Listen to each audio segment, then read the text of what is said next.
bom dia, boa tarde, boa noite. Seja bem-vinda a mais uma aula do Análise de Dados Ambientais no QGIS. A gente está fazendo essa série de vídeos para explorar um pouquinho mais o uso dos dados da base dos dados e um pouquinho de QGIS, fazendo especificamente agora com os dados de queimadas, né? A gente está querendo entender um pouquinho melhor como é que estão se dando as queimadas no Cerrado.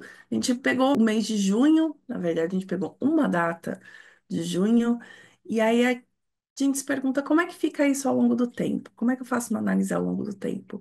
E uma das opções para fazer esse tipo de análise é fazer uma animação. Então, hoje eu vou mostrar para vocês como fazer uma animação para a série temporal no QGIS.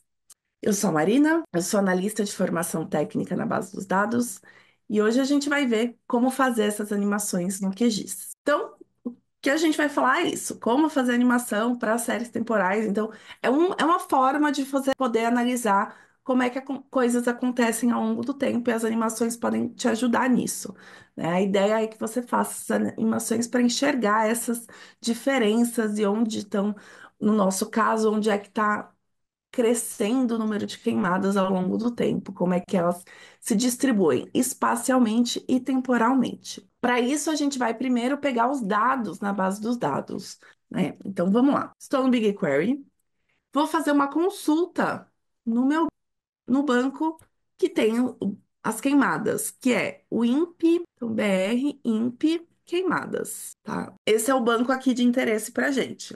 Aí a gente tem aqui os microdados, que é a tabela de interesse que a gente vai usar. Então, eu vou vir aqui em Query, ele traz já uma consulta pré-pronta, falando select dessa tabela com limite de 1.000. A gente vai fazer um pouquinho diferente, a gente vai colocar algumas informações aqui, algumas condições aqui.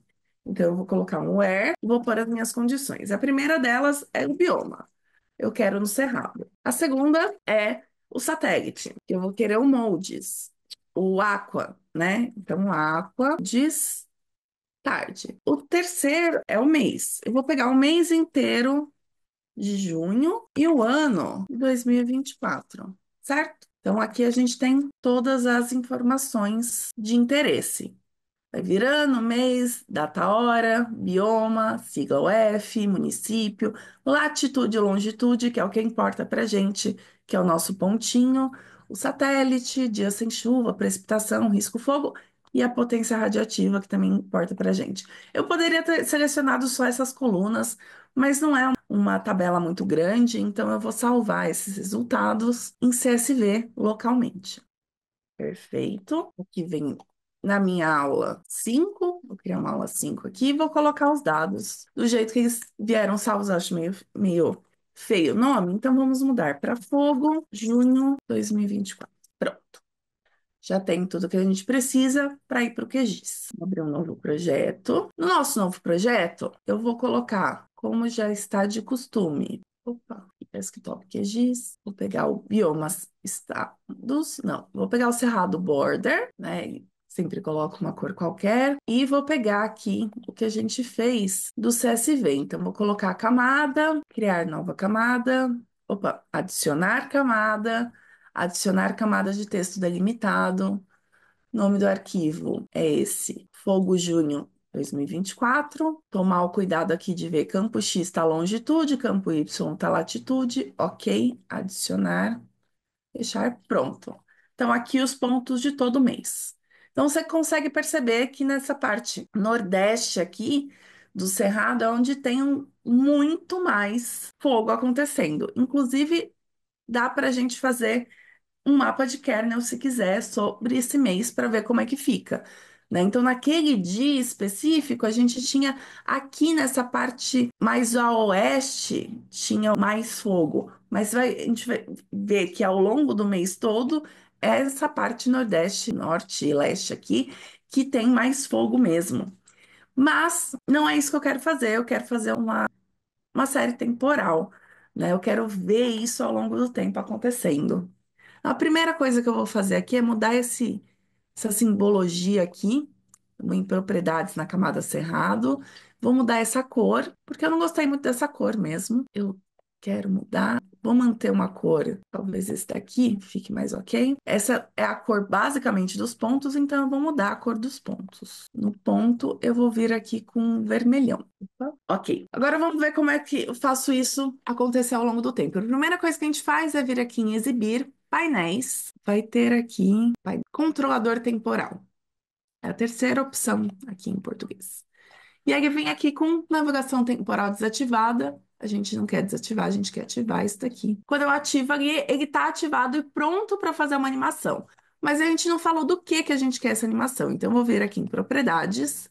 Aqui no canto tem esse reloginho de controle temporal dinâmico. Eu só vou falar assim, eu quero que essa aqui, é nessa camada que aconteça o controle temporal. Aqui que fala, se eu vou deixar intervalo de tempo fixo, se eu tenho um campo para isso, a gente tem um campo. Eu vou colocar o campo de data hora e vou falar qual que é o campo. O campo aqui é data hora, certo? Posso colocar duração de eventos, posso colocar alguma coisa assim, mas vamos manter só esse data hora. Então aqui eu vou ativar a navegação temporal. Se ele não vir com os pontos, tá? Você coloca aqui esse definido para intervalo completo, ok? E aí ele vem certinho com os pontos, se você dá esse refresh aqui. Então aqui você pode dar um play e ele vai passar como é que foi essa distribuição ao longo dos horários, dos dias que você tem. Ali eu pus para fazer de dia a dia, né? Dá para a gente fazer algumas coisinhas um pouco diferentes aqui, para ficar um pouquinho mais rápido, por exemplo. Então aqui a gente vem na configurações, eu posso deixar um pouquinho mais rápido. Então, aqui eu posso deixar um pouquinho mais rápido, eu posso deixar, sei lá, 4 quadros por segundo. E eu posso colocar esse alcance cumulativo. O que ele faz é acumular os pontos. Ele não vai tirar os pontos anteriores. Então, se eu voltar aqui para o começo e colocar, você vai ver que ele só está colocando os pontos. E ele está um pouquinho mais rápido, porque eu pedi para ele ficar um pouquinho mais rápido, certo? Mas eu posso tirar isso, e aí você só vê os pontos do dia. Aqui no final tem esse laço que você pode selecionar, que na verdade quer dizer loop, tá? Termina, ele vai voltar do começo se tiver selecionado. E aqui você tem a sua animação para poder avaliar o seu caso de variação temporal de fogo no cerrado. Bom, é isso. Muito obrigada e até a próxima.